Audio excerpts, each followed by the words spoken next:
அனைவருக்கும் வணக்கம். இன்றைக்கி என்ன கண்டென்ட் பார்க்க போகிறோன்னா, எங்கள் ஊர் சொந்த ஊரான திருவண்ணாமலை பக்கத்தில் இருக்கிற விருதுவில்லங்கினான் அந்த ஊருக்கு நாங்கள் செவ்வாய்க்கிழமை அந்தோணியார் கோயிலுக்கு போன கிளிப்ஸை தான் வீடியோஸ் தான் நீங்கள் பார்க்குறீங்க இப்போ. சரிங்களா? இது என்னுடைய சொந்த ஊர். இந்த ஊரில் தான் நாங்கள் பிறந்தோம் வளர்ந்தோம். இப்போவும் எங்களுக்கு ரொம்ப அந்த ஊருக்கு போகிறதுனா விருப்பம். சரிங்களா? இது காட்டு, நீங்கள் இப்போ வீடியோவில் பார்க்குறது காட்டில் இருக்கிற அந்தோணியார் கோவில். இதில் செவ்வாய்க்கிழமைனா ரொம்ப விசேஷமாக இருக்கும். அப்போ நான் சின்ன வயசில் இருக்கும்போதெல்லாம் கூட்டம் கொஞ்சம் ரொம்ப கம்மியாக தான் இருக்கும். ஆனால் இப்போ நான் பார்க்கும்போது ரொம்ப பிரமிப்பாக இருந்தது. கரெக்டாக செவ்வாய்க்கிழமையில் போன உடனே அவ்வளோ கூட்டம், அந்த இடம் ஃபுல்லாக அவ்வளோ கூட்டம். இப்போ நீங்கள் மேலே பார்க்குற அந்த வேண்டுதலுக்கான இது எல்லாமே அந்த வேண்டுதல் செய்கிறதுக்கான ஒரு இதுதான். என்னென்னா, கல்யாணம் ஆகாத பிள்ளைங்களுக்கு தாலி வாங்கி கட்டுறது, குழந்தை இல்லாதவங்களுக்கு தொட்டில் இது பண்ணுறது, இது எல்லாமே நிறைய வேண்டுதல்கள் எல்லாம் நிறைவேறதுனால தான் அந்தோணியார் இன்னும் அங்கே இருக்க அதிகமாகிட்டே போகுது. மக்கள் கூட்டம், பக்தருங்க கூட்டம் அதிகமாகிட்டே போகுது. எனக்கே பிரமிப்பாக இருந்தது, நம்ம ஊரா அப்படின்னு சொல்லிட்டு. அவ்வளோ கூட்டம், அவ்வளோ ஒரு மாஸ் நடந்துகிட்டே இருக்குது. ப்ரேயர்ஸு எல்லாமே நடந்துகிட்டே இருக்குது. ஈவன் நாங்கள் அந்த ஊருக்கு போனாவே ரொம்ப ஜாலியாக இருப்போம். எங்கள் ஊருக்கு போனாவே நாங்கள் ரொம்ப ஜாலியாக இருப்போம். இந்த கோயில் திருவண்ணாமலைக்கும் திருக்கோவிலூருக்கும் நடுவில் இருக்குது.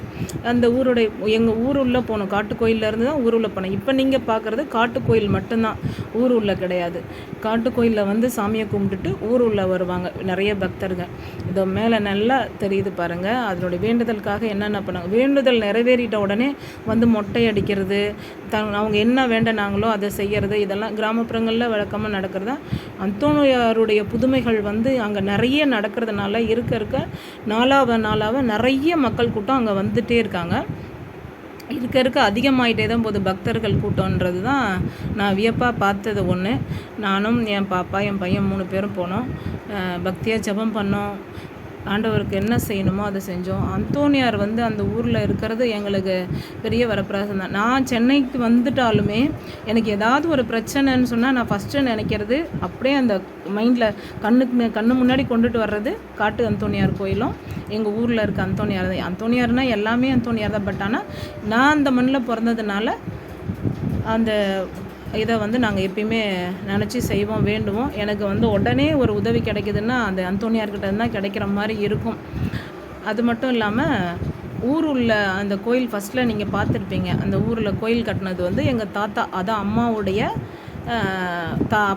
அப்பா வாழ்ந்த காலத்தில் கட்டின கோயிலுங்க. எல்லோரும் ஒரு வீட்டுக்கு இத்தனை பேர் வேலை செய்யணுன்ற ஒரு வேண்டுகோளோட ஒரு வீட்டில் இருந்தும் போயிட்டு எல்லாருமே வேலை செஞ்சாங்க. நம்ம ஊரில் கோயில் பெருசாக கட்டணும் அப்படின்ற ஒரு கருத்துனால எல்லாருமே ஒரு வீட்டுக்கு 5 பேர் 6 பேர் ஒரு கொத்து சொல்லுவாங்க. அப்போல்லாம் ஒரு கொத்துக்கு இத்தனை பேர் வரணும் அப்படின்ற மாதிரி சொல்லுவாங்க. ஒருத்தரும் எந்தெந்த ஊர்லேருந்து வந்தாங்களோ அந்த ஊருடைய பேர் தான் அவங்க குடும்பத்துக்கு வச்சுருப்பாங்க. இப்போ ஒரு வீடு முகையூர்லேருந்து வந்திருந்தாங்களா, முகையூரான் வீடு அப்படின்னு வச்சுருப்பாங்க. அந்த மாதிரி எந்த ஊர்லேருந்து அவங்க அந்த ஊருக்கு வந்தாங்களோ அந்தந்த ஊர் பேரை அந்தந்த குடும்பத்துக்கு வச்சுருப்பாங்க. சரிங்களா? இப்போவும் அந்த கோயிலில் எல்லாரும் அவங்கவுங்களுடைய நிலத்தை கொடுத்து தான் அந்த ஊர் உள்ளே இருக்கிற கோயில் கட்டினது.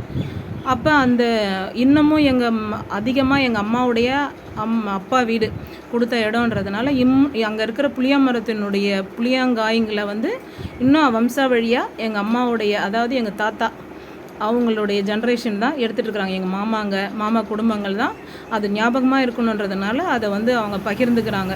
ஏன்னா அதை வெட்டிட்டாக்கா அப்புறம் நம்ம நிறைய அதுக்கான இது பண்ணுன்றது தெரியாமல் போயிடும். நெக்ஸ்ட்டு நாங்கள் எல்லாத்தையும் கும்பிட்டுட்டு, சாமியெல்லாம் கும்பிட்டுட்டு வர வழியில் செஞ்சு தேசிங்க ராஜா கோட்டையும் ஒரு வீடியோ எடுத்துகிட்டு அப்படியே காரில் சென்னைக்கு கிளம்பிட்டோம். நாங்கள் வர நைட் ஆகிப்போச்சு. மனநிறைவோடு வந்தோம். இந்த வீடியோ உங்களுக்கு பிடிச்சிருந்துச்சுன்னா லைக் பண்ணுங்கள், சப்ஸ்கிரைப் பண்ணுங்கள், அண்ட் கூட இருக்கிற பெல் பட்டனையும் ப்ரெஸ் பண்ணுங்கள். உங்களுடைய கருத்துக்களை கமெண்ட்டில் எங்களுக்கு பதிவு பண்ணுங்கள். புனித அந்தோணியாரே எங்களுக்காக வேண்டிக் கொள்ளும் அப்படின்னு சொல்லி கமெண்ட் செக்ஷனில் போடுங்க உங்களுக்கு வீடியோ பிடிச்சிருந்ததுன்னா. வாங்க, ஒன்ஸ் நீங்களும் காட்டுக்கோயிலில் அந்தோணியாரை தரிசிங்க. உங்களுடைய வேண்டுதல்களை ஆண்டவர் பாதத்தில் வைங்க. தேங்க்யூ.